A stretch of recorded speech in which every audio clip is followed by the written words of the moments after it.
Et précisons d'abord qu'un manager est normalement amené et appelé à accompagner et à mener ses équipes, même à travers les pires crises, et en gardant un certain équilibre, en gardant un climat qui est productif et positif au maximum.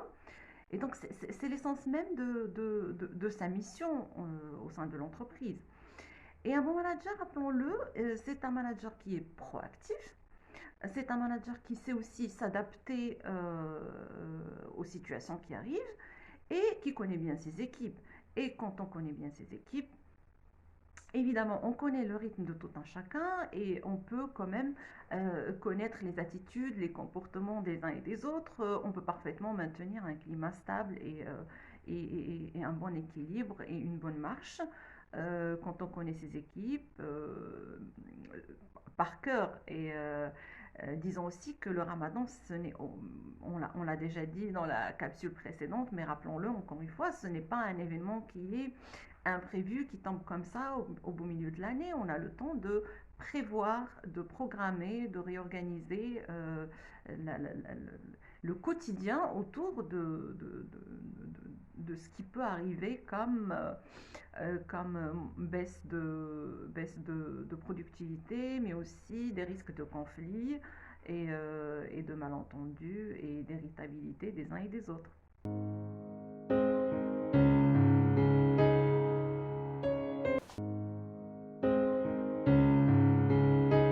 Oui, il y a plusieurs raisons pour ces tendances à devenir querelleurs et ces tendances à tomber facilement dans les conflits pendant le ramadan.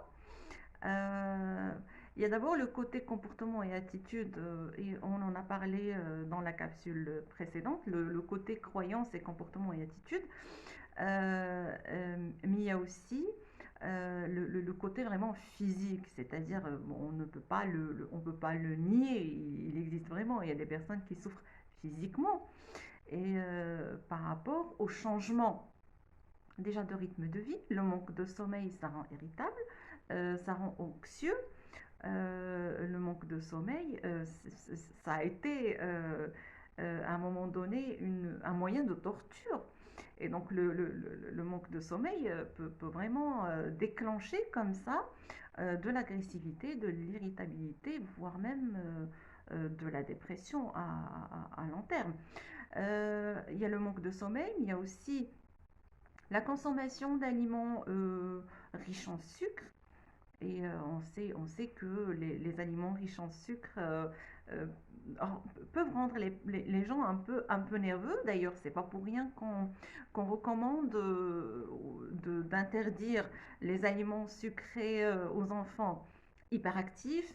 Et d'ailleurs, on interdit la consommation d'aliments trop sucrés ou riches en sucre euh, au-delà de 18 heures. Pour tous les enfants d'ailleurs. Et donc la consommation d'aliments trop sucrés peut rendre irritable ou trop nerveux quand on est déjà hyperactif. Il y a la faim, disons-le, parce qu'il y a un manque de glucose à ce moment-là. Il y a des gens, ça dépend encore une fois du métabolisme de tout un chacun, du mode de fonctionnement du corps de tout un chacun, mais il y a beaucoup de gens qui souffrent physiquement quand ils ont faim et ils ont cette tendance à devenir agressifs. C'est physique, c'est physiologique, c'est prouvé. Il y a aussi le sevrage par rapport aux gens qui ont comme ça des accoutumances ou des sortes d'addictions ou des habitudes comme le manque de caféine pour les gens qui ont l'habitude de prendre le café et le thé, le manque de nicotine pour les gens qui fument. Et donc ce genre de manque peut rendre la personne agressive et c'est physique et c'est là, on ne veut pas nier les choses, on met la chose que sur le compte du comportement ou de l'attitude. Ça, on l'a abordé pendant la capsule précédente. Ça, c'est pour les gens qui n'ont pas d'addiction, qui ont un mode de vie relativement sain pendant toute l'année. Mais les gens qui ont comme ça des addictions, et les addictions, attention, ce n'est pas que le café, le thé, la nicotine, ça peut même être le petit rituel du matin, le petit croissant du matin ou le petit gâteau qu'on prend entre midi et deux. Enfin, c'est des habitudes comme ça et des rituels. Et comme c'est répétitif, ça devient une sorte d'accoutumance. Et donc, couper avec ça d'un seul coup, au fait, la personne peut vivre physiquement tous les symptômes de quelqu'un qui est en période de sévrage.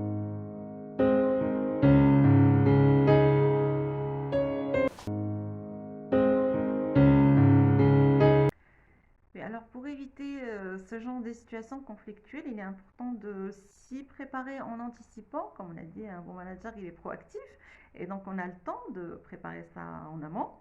Et donc, le manager pourrait tenir une réunion un mois, 2 mois avant le ramadan pour monter une sorte de code ou de règles de vie réservées au mois sacré en allant puiser comme ça dans les valeurs spirituelles communes des uns et des autres, en respectant bien sûr les valeurs des uns et des autres dans l'équipe.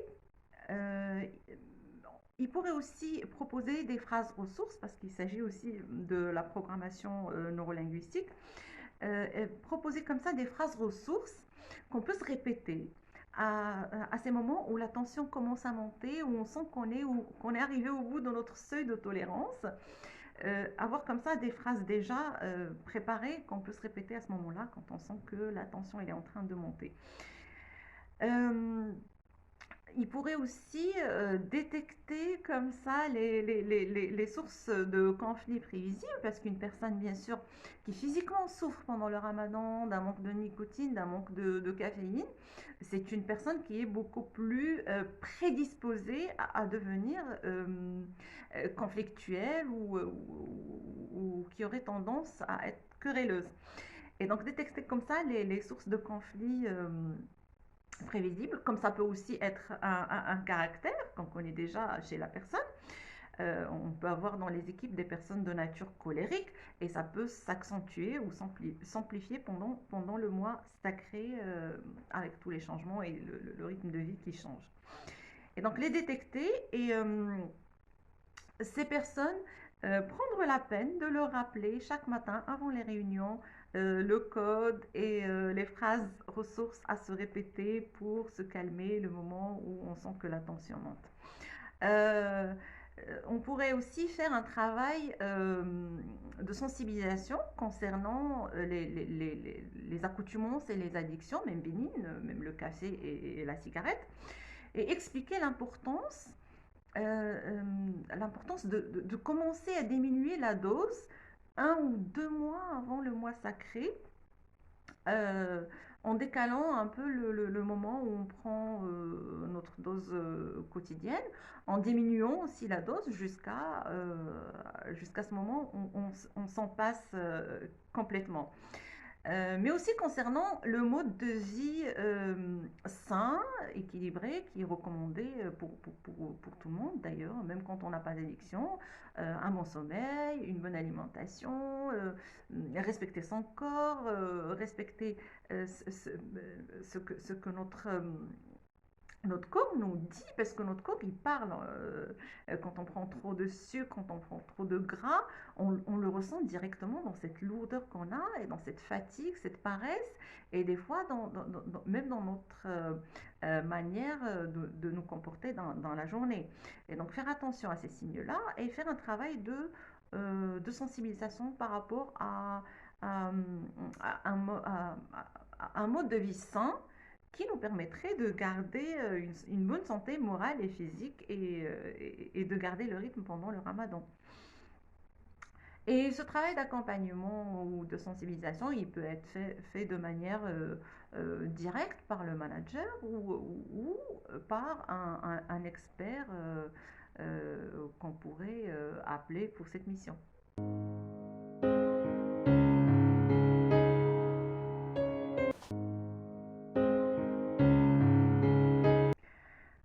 Oui, il est vrai que la communication à travers des écrans prête déjà à la confusion et peut créer des malentendus qui peuvent aller jusqu'au conflit.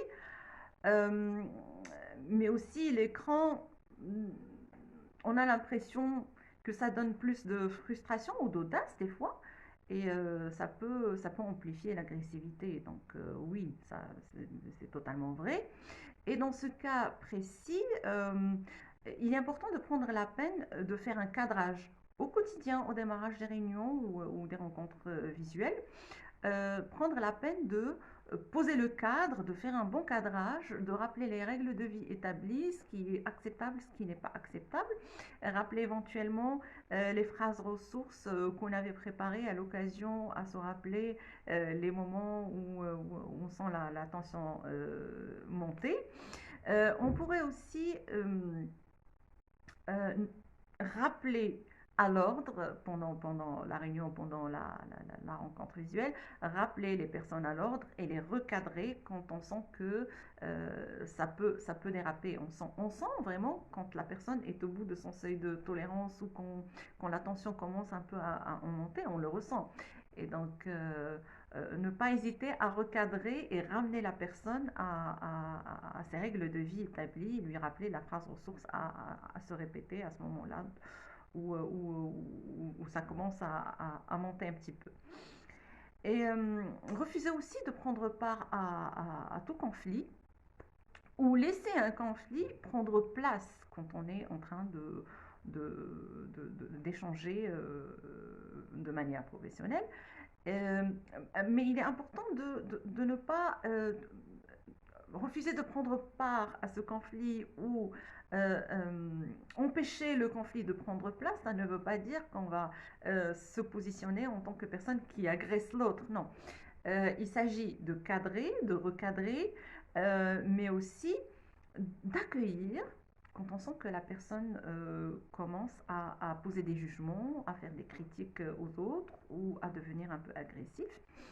On peut accueillir ce qu'elle est en train de dire et temporiser. Parce que accueillir, ça permet à la personne de se sentir écoutée. Donc, on lui accorde le droit de s'exprimer quand même, d'exprimer son désaccord, sa remarque. Parce que si on l'arrête, elle pourrait devenir encore plus agressive. Et donc, accueillir et temporiser. Expliquer qu'on va reprendre la discussion par rapport à ça en fin de journée ou le lendemain.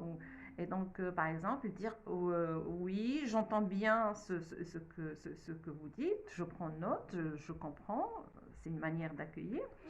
Mais dire on pourrait en discuter en fin de journée ou à la fin de la réunion ou demain matin.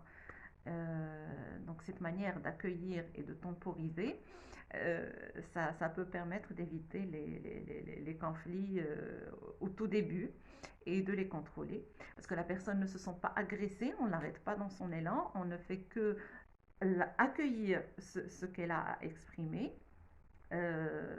lui faire sentir qu'elle a été écoutée et comprise, et on temporise.